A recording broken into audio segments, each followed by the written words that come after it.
John Hayes. Thank you, Mr. Speaker. I support this bill and want to thank colleagues across the chamber for their support and very sensibly contributing to the Select Committee process, which sees the result here in this House today.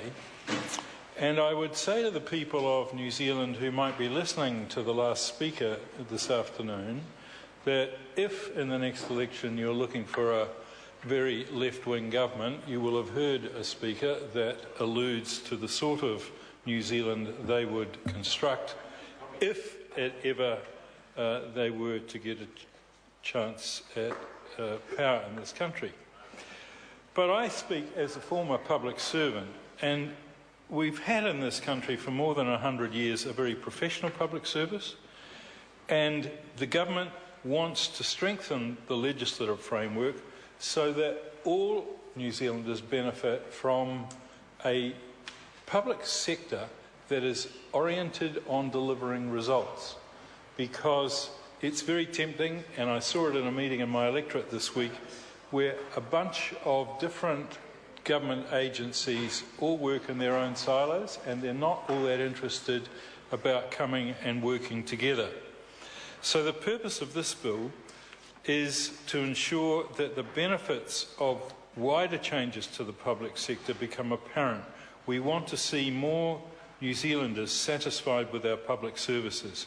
We want them to be satisfied with frontline public services that they receive, and surveys are indicating that they're moving into that space.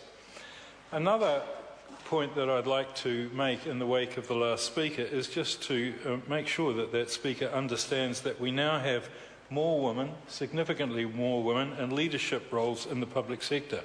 At just over 42%, we now have the highest percentage of women in senior leadership positions in the 13 years since the Human Resources Capability Survey of the Public Service Departments began. 42%, the highest ever. Can I just very quickly touch on another point that came up from the last speaker, which was around the question of provisions in this legislation for redundancy. I think if you start from the point of view of saying to yourself, where does the government's money come from? Out of people's pockets. How is it possible to look at a taxpayer in the eye who contributes their taxes to the government and say, look, you've gone from this department you've made redundant, but you're going to go to that department the next day and you should be entitled to redundancy. You cannot find one person in this country paying taxes that thinks that's sensible.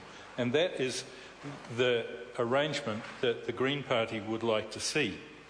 So it seems to me, sir, that a key provision of this bill is very important because it relates to civil servants who are made redundant but have a new state sector job to go to. And those people will not be able to get a redundancy payout because the criteria for not getting a redundancy payment are if the civil servant starts working the next day or even before their current employment contract ends, is treated as an undertaking continuation of service within the public service, is substantially in the same general locality or within a reasonable commuting distance of the last job, or has a collective package of terms and conditions that are no less favourable than that which applied to their current position. I think it's essential to note in this process that not every single term or condition in the new job has to be the same for that situation to arise. So, Mr. Speaker, I think this is a very good bill. It has broad support across the Parliament, particularly in our Finance and Economic Select Committee, and I commend it to the House. Right Honourable Winston Peters. Mr. Speaker, one of the National Party's major election promises was, and I quote,